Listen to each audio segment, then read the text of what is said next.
اگر آپ اس چینل پہ پہلی دفعہ ہیں یا آپ نے ابھی تک اس چینل کو سبسکرائب نہیں کیا تو پلیز چینل کو سبسکرائب کریں اور مزید اپڈیٹس جاننے کے لیے بیل آئکن پہ کلک کر دیں۔ ہفتہ پہلے 8 دن پہلے آپ کو ہم نے بریفنگ کی تھی کہ ہم جو ہے اب چاہتے یہ ہیں کہ فوری طور پر اقدامات کے لیے تو آپ نے یہ کر دیا کہ آپ نے بندشیں لگا دیں اور بڑی سخت بندشیں لگا دیں۔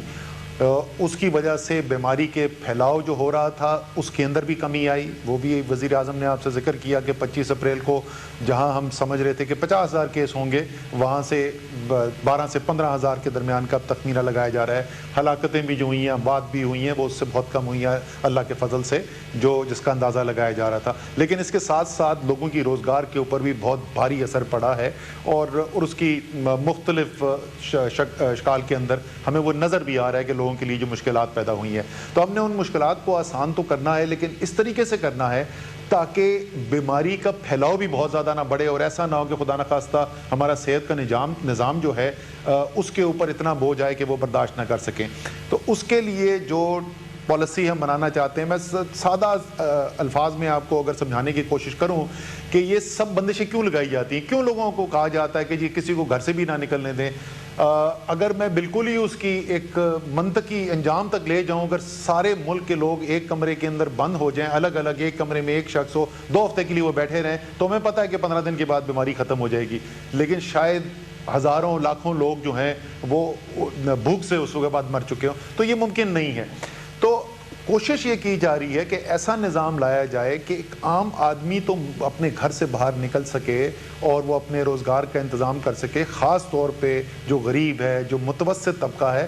اتنی اس وقت لوگوں کو تو احساس ہے، لیکن کچھ لوگوں کی میں باتیں سنتا ہوں تو لگتا ہے مجھے ان کو احساس نہیں ہے۔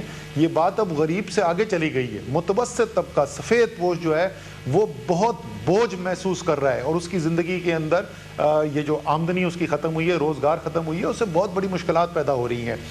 تو ہم جو ہے موقع دیں کہ یہ لوگ جو ہیں زیادہ سے زیادہ لوگ، خاص طور پہ ان ایریاز کے اندر جو ایکسپرٹس بیٹھے، انہوں نے کہا کہ اس کے اندر اتنا خطرہ نہیں ہے، ہم نے ریلیکسیشن کر دی۔ تو اس کے ساتھ ساتھ ہم اگر ایسا ایک نظام لے آئیں کہ جہاں ہم اس شخص تک پہنچ سکیں، ہمیں پتہ چل سکے کہ کس کو یہ بیماری لگ چکی ہے، تو اس کے لیے پہلا کام آپ نے کیا کرنا ہے، آپ نے ٹیسٹ کرنے کی صلاحیت بڑھانی ہے۔ اور مجھے بڑی خوشی ہے بتاتے ہوئے، یہ بھی میں نے آپ کو آج سے کوئی ہفتہ 10 دن پہلے بتایا تھا کہ جب ہم نے شروع کیا تو 15 مارچ کو پاکستان میں 473 ٹیسٹ ہوئے تھے، اور ہم نے یہ کہا کہ ہم اپریل کے آخر میں 25,000 تک پہنچنا چاہتے ہیں۔ جس وقت ہم نے یہ اعلان کیا تھا اس وقت تقریباً 2,500 ٹیسٹ ہو رہے تھے، یہ ایک ہفتہ پہلے کی بات ہے۔ پچھلے 3 دن کے اندر ہم پہلے 5,800 پہ پہنچے، پھر 6,200 پہ پہنچے اور کل 6,400 سے زیادہ ٹیسٹ کیے گئے۔ یعنی اس عرصے کے اندر، صرف ایک ماہ کے عرصے کے اندر ہم نے تقریباً 15 گنا، 14 سے 15 گنا اضافہ کر لیا ہے اپنی ٹیسٹنگ کیپیسٹی کے لیے۔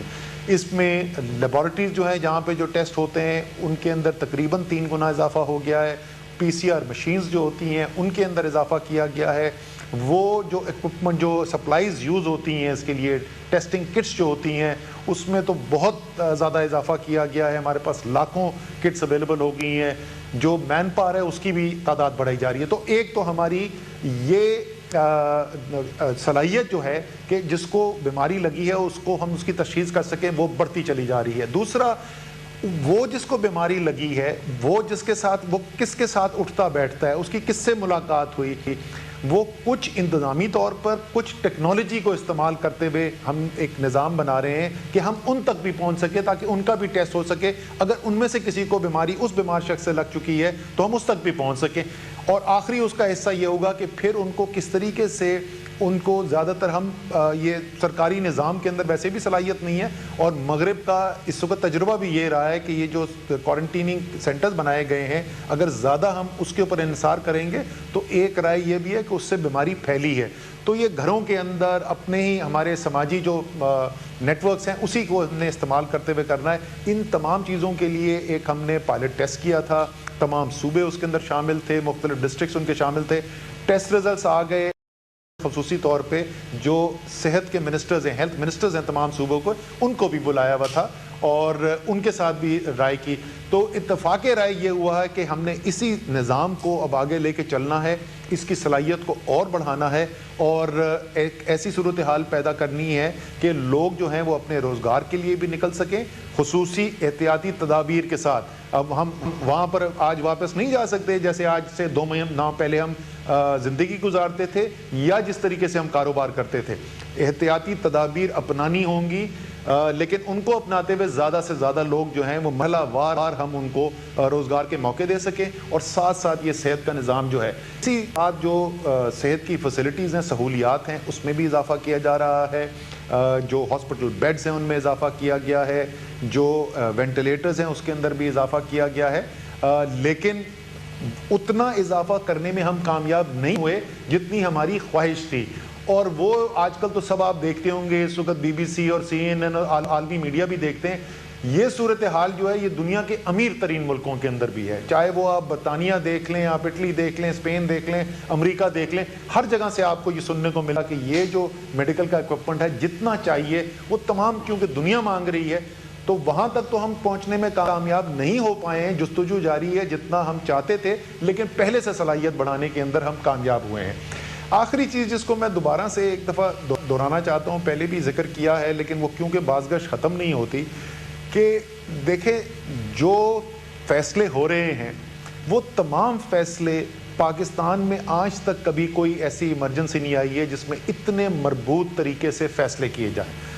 نیشنل کمیٹی NCC جو ہے جس کو وزیر اعظم خود چیئر کرتے ہیں, اس کے اندر تمام صوبائی وزراء اعلیٰ ہیں, ان کے اندر آزاد جمہوریہ کشمیر کے وزیر اعظم ہے. میں بار بار دہراتا ہوں 4 مختلف سیاسی پارٹیوں سے تعلق رکھتے ہیں. یہ وہاں بیٹھ کے فیصلے ہوتے ہیں, 1 ماہ کے اندر 9 مرتبہ ملاقات ہے اس ٹیم کی. یہ صرف نہیں کاغذ پہ بنا دیا, 9 دفعہ وزیر اعظم نے چیئر کی یہ میٹنگ اور وہیں پر اتفاق رائے سے فیصلے کیے جاتے ہیں اور ان کی امپلیمنٹیشن اور ان فیصلوں کے لیے جو سجیشن جو آنی ہے وہ national command and operation centre جو ہے جو روزانہ ملاقات کرتا ہے, تمام صوبے اس کے اندر بیٹھے ہوتے ہیں. اب پچھلی دفعہ کا 14 اپریل کا وہ میرے لیے تھوڑا سا باعث تکلیف بھی تھا اور مجھے یقین ہے کہ اور بہت سارے پاکستانی جو پاکستانیت رکھتے ہیں ان کے لیے بھی شاید تشویش ہوگی کہ ہم نے ایک دن 13 تاریخ کو میٹنگ ہوئی NCC کی. وہاں پر ایک وزیر اعلیٰ جو ہیں کہا کہ جی ہمیں یہ مزید معلومات کی ضرورت ہے اس سے پہلے کہ ہم ایک کسی فیصلے پہ پہنچ چکے ہیں. وزیر اعظم نے کہا کہ جی بالکل ٹھیک ہے, ہم دوبارہ کل میٹنگ کر لیں گے. فیصلہ ہوا اگلے دن صبح کو national command and operation centre میں وزراء اعلیٰ اور وزیر اعظم بھی بیٹھیں گے. ہماری ان کے ساتھ پوری تفصیلی بات ہوئی. دوبارہ کو 14 تاریخ کی دوپہر کو دوبارہ فیصلہ ہوتا ہے, اتفاق رائے سے فیصلہ ہوتا ہے. یہاں پہ بھی کمرے میں کچھ لوگ موجود ہیں جو اس میٹنگ کے اندر تھے. میں نے بتایا جی صبح کو ہمارا کیا اتفاق رائے ہوا ہے, ایک ایک کر کے تمام اعلیٰ اور آزاد جمہوریہ کشمیر کے وزیر اعظم نے کہا کہ جی بالکل یہ ابھی جو اسد عمر نے کہا ہے وزیر اعظم صاحب یہی ہمارا اتفاق رائے ہوا. ہم وہاں سے اٹھتے ہیں, ہم باہر نکلتے ہیں اور آدھا گھنٹہ بھی نہیں لگتا تو ہمیں ایسے لگتا ہے کہ ہم نے کوئی ایسا فیصلہ کر دیا جو سب کی مرضی کے خلاف تھا. اس سے ملک کو اب فائدہ نہیں ہو رہا ہے اور میرا ذاتی طور پہ یہ ماننا ہے کہ اس سے کسی کی سیاست کا بھی فائدہ نہیں ہو رہا ہے, کیونکہ اس صورتحال کے اندر قوم آپ کو اور ہم سب کو متحد دیکھنا چاہتی ہے. لیکن میں کم سے کم آپ کو یہ بتا سکتا ہوں اور اس پہ میں تعریف بھی کرنا چاہتا ہوں کہ یہ تمام سیاسی پارٹیوں کے لوگ جو بیٹھتے ہیں فیصلہ کرنے کے لیے, فیصلہ سازی جو ہے وہ بڑے منظم طریقے سے ہو رہی ہے, وہ باہمی مشاورت سے ہو رہی ہے. شام کو ٹی وی کے اوپر سیاست ہوتی ہے, نہیں ہونی چاہیے, ہوتی ہے, لیکن قوم کو میں کم سے کم یہ تسلی دینا چاہتا ہوں کہ فیصلے جو ہیں وہ سیاست سے نہیں ہو رہے, فیصلے جو ہیں وہ عوام کی فلاح کو سامنے رکھتے ہوئے ہو رہے ہیں. آخری چیز میں حماد سے بتاؤں گا کہ جو چھوٹے کاروبار کرنے والے ہیں ان کے لیے کیا سوچ رہے ہیں, جو ایک اکنامک ریلیف پیکج کا اعلان کیا گیا تھا. لیکن آخری چیز جو ایک اور چیز ذرا سا بڑی پاکستان کی قوم کو میں سمجھتا ہوں, میں دل سے سمجھتا ہوں کہ پاکستانی قوم جو ہے خوددار قوم ہے. ہم اپنے اوپر, اپنے صلاحیت کے اوپر اور اللہ تعالیٰ کے اوپر یقین رکھنے والے لوگ ہیں. تو یہ جو شروع کے اندر یہ بہت زیادہ ہم نے آوازیں سنی تھی نا, ہم ان لوگوں میں سے نہیں ہیں جو مغرب کی اندھی تقلید کرنے والے لوگ ہیں. مغرب کچھ کہہ رہا تھا, وہی بازگشت یہاں پہ شروع ہو جاتی ہے بغیر سوچے سمجھے. ہم نے فیصلے کرنے ہیں پاکستان کے 22 کروڑ کی عوام کی فلاح کے لیے, اس بنیاد پہ نہیں کرنے کہ جرمنی کے اندر کیا چیز زیادہ منطقی ہے, یہ اٹلی کے اندر کیا ہے. اور مجھے خوشی ہے کہ آج ان ممالک میں آج مغرب کے اندر وہ بات ہو رہی ہے جو 1 مہینے پہلے ہم کر رہے تھے. تو قوم کو اعتماد رکھنا چاہیے. آپ کی فلاح کے لیے فیصلے ہو رہے ہیں. انسان ہے, غلطی ہوتی ہے, پہلے بھی ہوئی ہے, آئندہ بھی ہو جائے گی, لیکن انشاءاللہ تعالیٰ قوم کی بہتری کے لیے سیاست سے بالا تر ہو کر باہمی مشاورت سے فیصلے کرتے رہیں گے. حماد. بسم اللہ الرحمن الرحیم. سب سے پہلے تو میں یہ بتانا چاہتا ہوں کہ جو ان بندشوں کی وجہ سے ہمارے مزدور بے روزگار ہوئے ہیں, نوکری پہ جو لوگ تھے بے روزگار ہوئے ہیں, وزیر اعظم صاحب کی ہدایت کے مطابق اگلی اقتصادی رابطہ کمیٹی میں وزارت صنعت و پیداوار اور احساس پروگرام آپ آپس میں پارٹنرشپ کر کے ہم ایک بہت بڑا پروگرام لا رہے ہیں. ان لوگوں کی جو لوگ بے روزگار ہوئے ہیں یا ایون عارضی طور پہ بے روزگار ہوئے ہیں, ان کی ہم نے امداد کرنی ہے. اس کے علاوہ ہم یہ بھی سمجھتے ہیں کہ یہ جو بندشیں لگی ہیں, ہمیں اس بات کا پوری طرح احساس ہے کہ چھوٹے اور درمیانے طبقے کے کچھ ایسے کاروبار ہیں جو لاکھوں کی تعداد میں ہیں, جو خدا نخواستہ مستقل بنیادوں کے اوپر بند ہونے کا جن کا خطرہ ہے. لیکن میں آپ کو یہ یقین دلانا چاہتا ہوں کہ حکومت اور وزیر اعظم صاحب آپ کو اس پورے پروسیس کے اندر, ان بندشوں کے اندر بھی اکیلا نہیں چھوڑیں گے. اور اگلے 2 ہفتوں کے اندر ہم ایک اسکیم لانے والے ہیں جو بجلی کے بلوں پر منحصر ہوئے گی, اور ہم انشاءاللہ تعالیٰ کوشش کریں گے, وفاقی حکومت ایک کوشش کرے گی کہ جب یہ کاروبار چلیں تو پہلے کچھ عرصہ ان کو بجلی کے بلوں کے اندر امداد دی جائے. اور انشاءاللہ تعالیٰ یہ ہمارا جو پیکج ہے یہ اپنی آخری سٹیجز میں ہے. ہم ڈیٹا کو سٹڈی کر رہے ہیں کہ کون سے سطح کا کاروبار کتنی بجلی جو ہے اس کی کھپت رہی ہے پچھلے 12 مہینے میں, پچھلے 6 مہینے میں, اور اس ساری چیز کو سٹڈی کر کے انشاءاللہ تعالیٰ اگلے 2 ہفتے کے اندر ایک بہترین پروگرام چھوٹے کاروباروں کے لیے, چھوٹے دکانداروں کے لیے آپ کے سامنے لایا جائے گا. تیسرا, ہم یہ بھی سمجھتے ہیں کہ جب آپ کے سب کاروبار چھوٹے اور درمیانے طبقے کے شروع ہوئیں گے تو بہت سارے کاروباروں کو مالی امداد کے بغیر, شاید سہارے کے بغیر, وہ ہمیشہ کے لیے مفلوج ہو جائیں. اور ہم اس کے اوپر بھی کام کر رہے ہیں, اور انشاءاللہ تعالیٰ اگلے ماہ ہم یہ پروگرام بھی آپ کے سامنے لے کے آئیں گے جس میں حکومت کی طرف سے پوری ہم کوشش کریں گے کہ آپ کو ایک قرضہ حسنہ یا اس طرح کی کوئی اسکیم جو ہے آپ کے لیے اناؤنس کی جائے. یہ جتنے پروگرام میں آپ کو بتا رہا ہوں, اس کا فائدہ براہ راست صرف ان کاروباروں کو نہیں جائے گا جو دستاویزی معیشت کا حصہ ہیں, بلکہ جو ہم نے اپنے لیے چیلنج رکھا ہے وہ یہی رکھا ہے کہ جو لاکھوں کروڑوں روزگار جن کا منسلک ہے لوگوں کا, جو دستاویزی معیشت کا حصہ نہیں ہے, ہم ان تک بھی اپنی جو ریچ ہے اس کو آگے پہنچائیں. اور اس کے علاوہ میں آپ سے یہ بھی کہنا چاہوں گا کہ رمضان آنے والا ہے. وزیر اعظم صاحب کی ہدایت تھی کہ روزمرہ کی اور ضروری اشیاء جو ان کے اوپر کسی قسم کی بندش نہیں ہونی چاہیے. یوٹیلیٹی سٹورز کارپوریشن جو ہے اس کے اوپر 10 گنا زیادہ سٹاکس کا, 10 گنا زیادہ سامان کا پچھلے رمضان کی بنسبت ہم نے اس مرتبہ بندوبست کیا ہے. تقریباً 3.5 ارب 3 سے 3.5 ارب روپے کی سیل ہوئی تھی پچھلے رمضان میں. اس مرتبہ ہم بندوبست کر رہے ہیں 30 ارب روپے کے سامان کا, تاکہ جو بنیادی ضروریات ہیں پوری قوم کی وہ پوری ہو سکیں. آخر میں دوبارہ کہ صرف ہم جو ہے بات نہیں کریں گے, ان عملی اسکیموں کے ذریعے مزدور جو بے روزگار ہوئے ہیں, جو دستاویزی معیشت کا حصہ نہیں, چھوٹے اور درمیانے کے کاروبار, ان کے لیے اسکیمز لانے کا موقع آ گیا ہے. شکریہ حماد. اچھا, میں اسد نے ایک بات کہی, میں اپنی قوم کے سامنے بات آگے رکھنا چاہتا ہوں. دیکھیں, سیاست تو ہر ملک میں چلتی ہے, اپوزیشن ہے, گورنمنٹ ہے, لیکن کئی دفعہ جب ایک ملک کے اوپر ایک نیشنل کرائسس آتا ہے جس میں سب متاثر ہوتے ہیں, یعنی یہ صرف کوئی تحریک انصاف کے لوگ ہی متاثر نہیں, یہ ساری جماعتوں کے انسان متاثر ہیں, اور سب سے زیادہ جن کو اس کا امپیکٹ پڑ رہا ہے, جو جن کے حالات برے ہیں, وہ سارا ہمارا نچلا طبقہ ہے. اس لیے میں ریکویسٹ کروں گا سب سے کہ یہ اس کے اوپر سیاست جب جو 2-3 ہفتے سے ہو رہی ہے اس کو بند کریں. میں دیکھ رہا ہوں کہ ایک ایسا طبقہ ایسے لگتا ہے کہ جیسے وہ چاہتے ہیں کہ یہاں زیادہ افیکٹ ہو کرونا کا, اور ان کو مایوس ہیں کہ زیادہ اس وقت ابھی کرونا سے لوگ نہیں مرے, تاکہ وہ اپنی سیاست چمکائیں, گورنمنٹ کو کچھ کہیں. دیکھیں, آپ دنیا میں باہر دیکھیں, اتنی ان کے کئی ملکوں کے لیڈرز نے غلطیاں کی ہیں کہ ان کی آپ سٹیٹمنٹس دیکھ لیں, انہوں نے کچھ سمجھ رہا تھا, ہوا کچھ, اور اس کے نتیجے میں اس وقت ان کو میڈیا ان کو چیزیں ریمائنڈ کروا رہا ہے کہ پہلے آپ نے یہ کیا, آپ یہ کیا. ہم نے تو پہلے دن سے جو بھی چیزیں کی وہ آج اللہ کا کرم ہے ٹھیک نکل رہی ہیں. اس کے باوجود زبردستی ایک سیاسی رنگ دیا جا رہا ہے. میں ایک خاص طور پہ چیز کہنا چاہتا ہوں کہ میں 2 دن کل ایک پڑھا کہ جی کراچی کے اندر زیادہ کوئی لاشیں آنی شروع ہو گئی ہیں جن کو رجسٹر نہیں ہوا کہ کرونا کی وجہ سے. میں ابھی ڈاکٹر فیصل کو کہوں گا کہ اس کے اوپر بات کریں. لیکن دیکھیں اس سے آپ اپنے معاشرے میں افراتفری پھیلا رہے ہیں.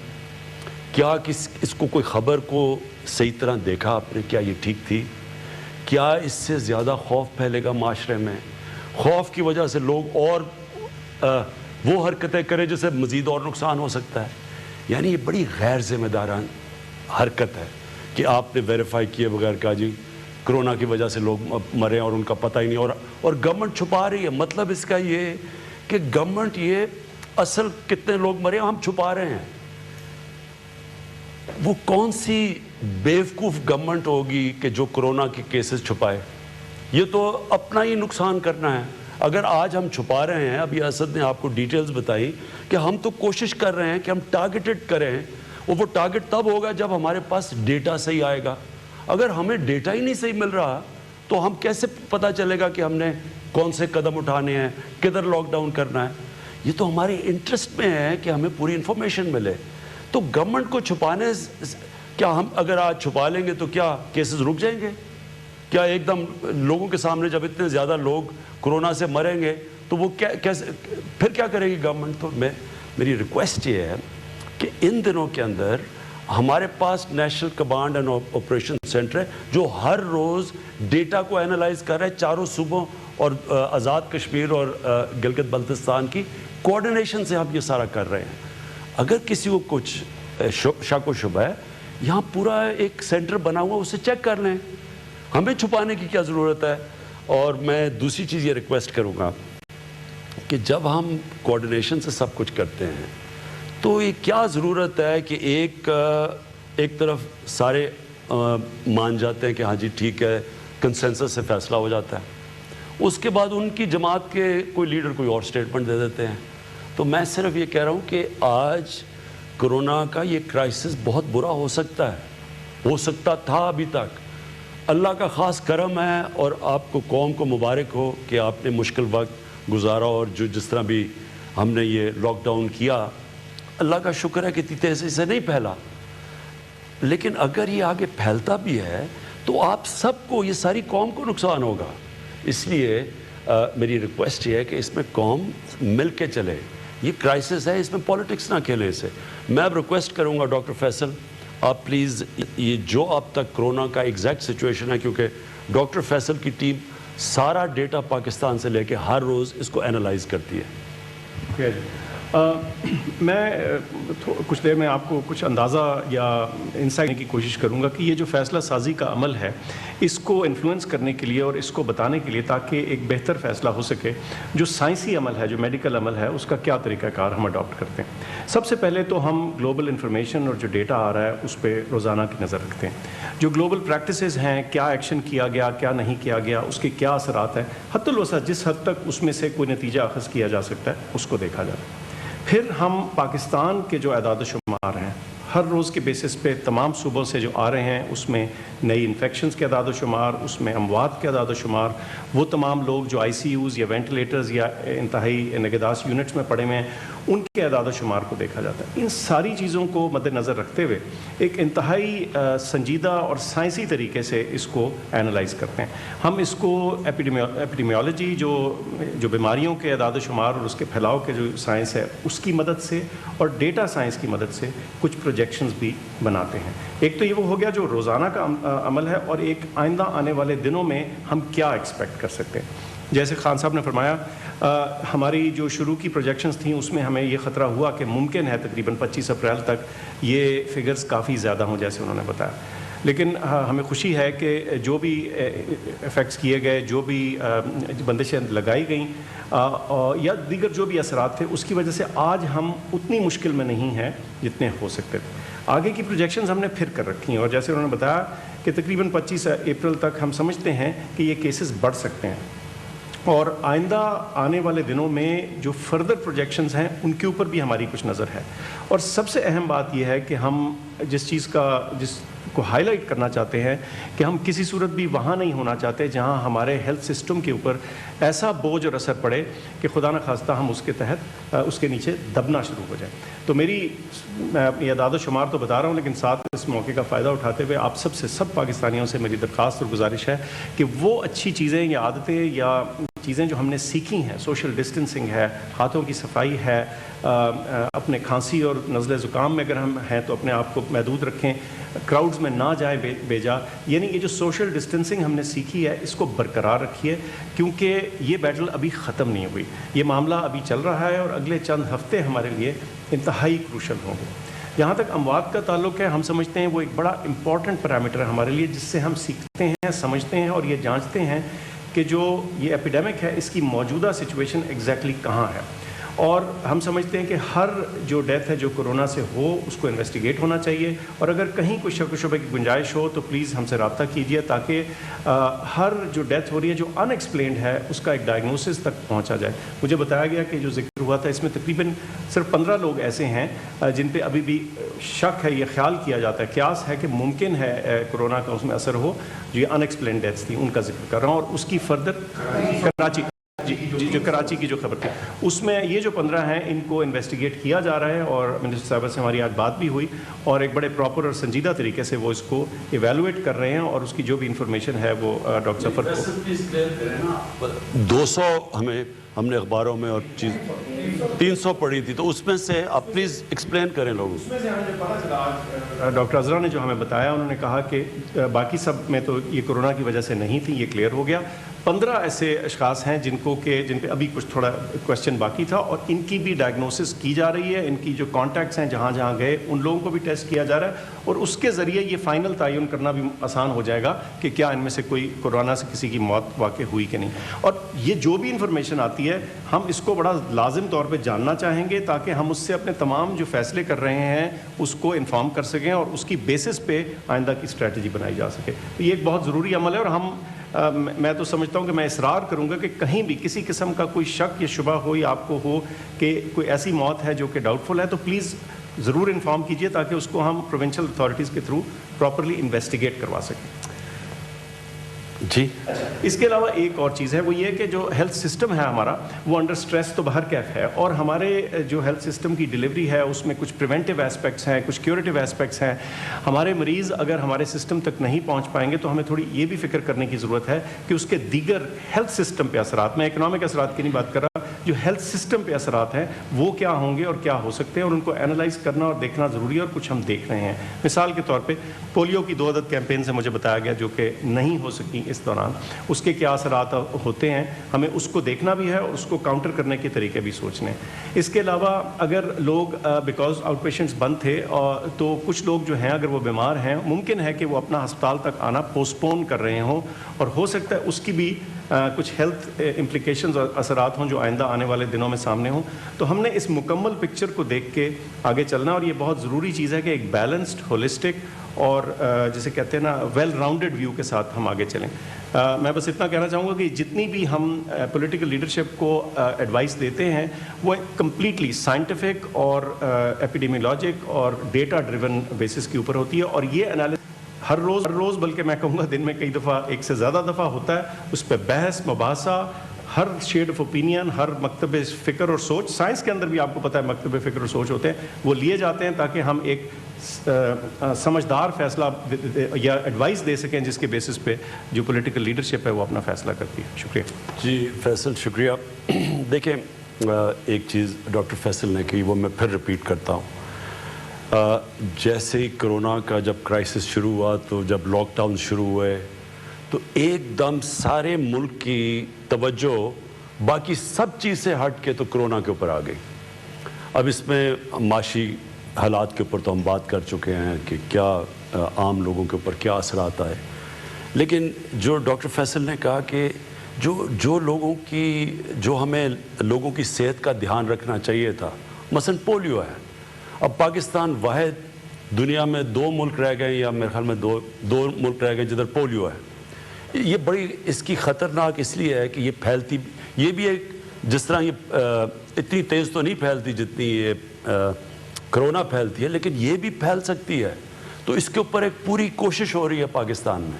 اب کیونکہ کرونا آیا تو دو ہم نے جو کیمپینز کرنی تھی وہ بیچ میں رہ گئی, اور اس کے بڑے اثرات ہیں, کیونکہ اگر پاکستان میں خدا نہ خواستہ پولیو پھیلتا ہے تو ہمارے جو لوگ باہر کام کرنے جاتے ہیں ان کے اوپر اثر آتا ہے اس کا. دنیا ہمیں روک سکتی ہے باہر جانے سے.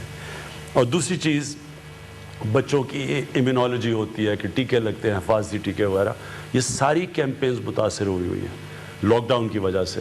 تو لہٰذا یہ جو ہم آپ لاک ڈاؤن یعنی ایک طرف لاک ڈاؤن بھی رکھ رہے ہیں لیکن کئی چیزیں کھول رہے ہیں, اس میں یہ بھی ہم دیکھ رہے ہیں کہ جو باقی لوگ اور بیماریاں ہیں ان کو اس کا بھی دیکھیں کہ کرونا سے بچاتے بچاتے اور لوگ باقی بیماریوں سے نہ مریں.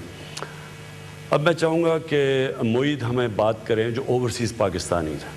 میں اس سے پہلے معید سے پہلے میں یہ کہنا چاہتا ہوں کہ ہمیں بہت احساس ہے, ایک دم جیسی لاک ڈاؤن ہوا جس طرح اور چیزیں متاثر ہوئی, سب سے بڑا امپیکٹ اوورسیز پاکستانیز پہ پڑا.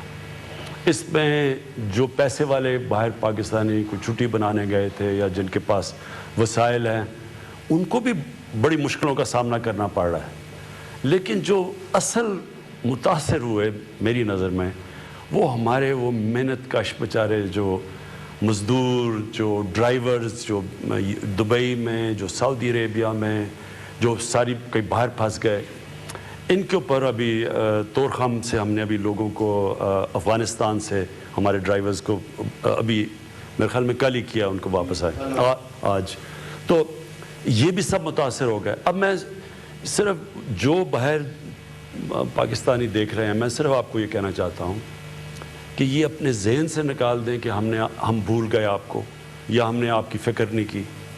مسئلہ کیا ہے کہ ایک دم جتنی پاکستان میں کرونا شروع میں آئی وہ ساری باہر سے آئی. اب ہوا کیا کہ ہمارے پاس اتنی فیسلٹیز نہیں تھیں کہ اگر باہر سے زیادہ لوگ آتے تو ان کو ہم سکرین کرتے اور ان کو پھر جانے دیتے لوگوں کے اندر.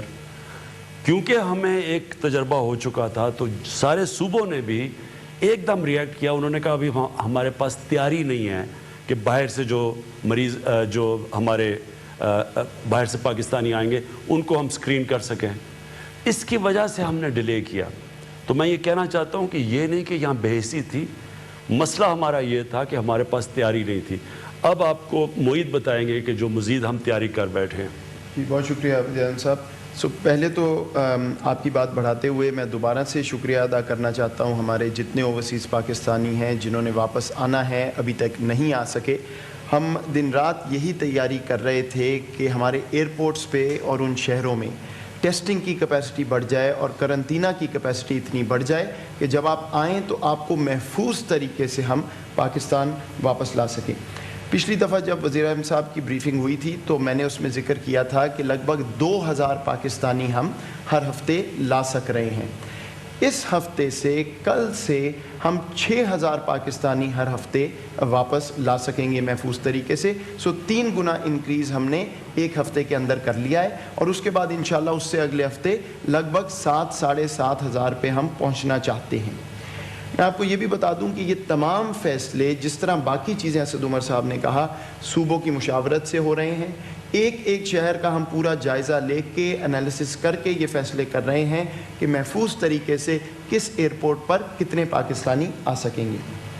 دوسری بات یہ کہ دنیا کے کچھ ایسے ممالک اور خطے تھے جہاں ہم ابھی تک نہیں پہنچ سکے.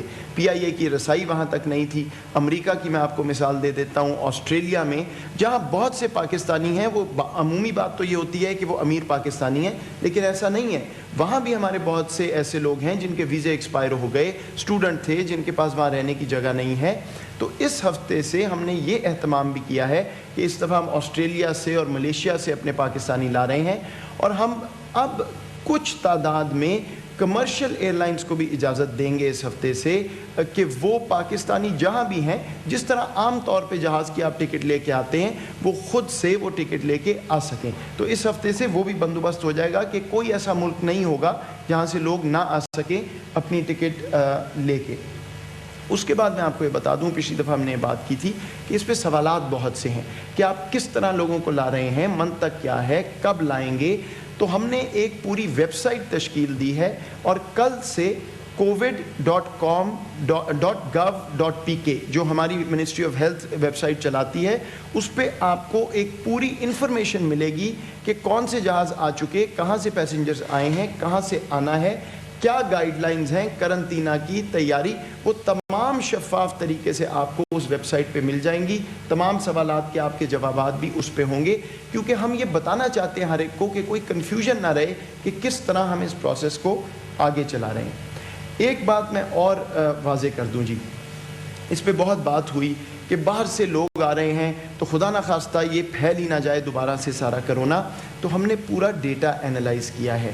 جو ہمارے پاس لگ بھگ 2000 پیسنجر آئے تھے پہلے ہفتے میں جب ہم نے یہ ٹیسٹ کیا آج سے ایک ہفتہ پہلے، تو ان میں سے صرف لگ بھگ 40 لوگ 2000 میں سے پازیٹیو آئے، اور ان کو بھی مکمل طور پر ٹریٹ جیسے کرتے ہیں ہمارے اتھارٹیز، ہیلتھ اتھارٹیز، انہوں نے کیا. تو یہ بات کہ باہر سے لوگ آ رہے ہیں، وہ شروعات میں ایسا ہوا ہے کہ جب لوگ باہر سے آئے تو تھا، لیکن دیکھیے اب وہاں بھی معاملات تبدیل ہو گئے، وہاں بھی لاک ڈاؤنز ہیں، احتیاطی تدابیر ہیں. تو کوئی ایسا ڈیٹا نہیں ہے جس سے ہم یہ کہیں کہ ہم دوبارہ جو اوورسیز پاکستانیز ہیں ان کو نہ آنے دیں اور بند کر دیں. یہ بالکل محفوظ طریقے سے ہو رہا ہے، اور اسی لیے یہ نمبر جو ہے آہستہ آہستہ ہم نے بڑھایا.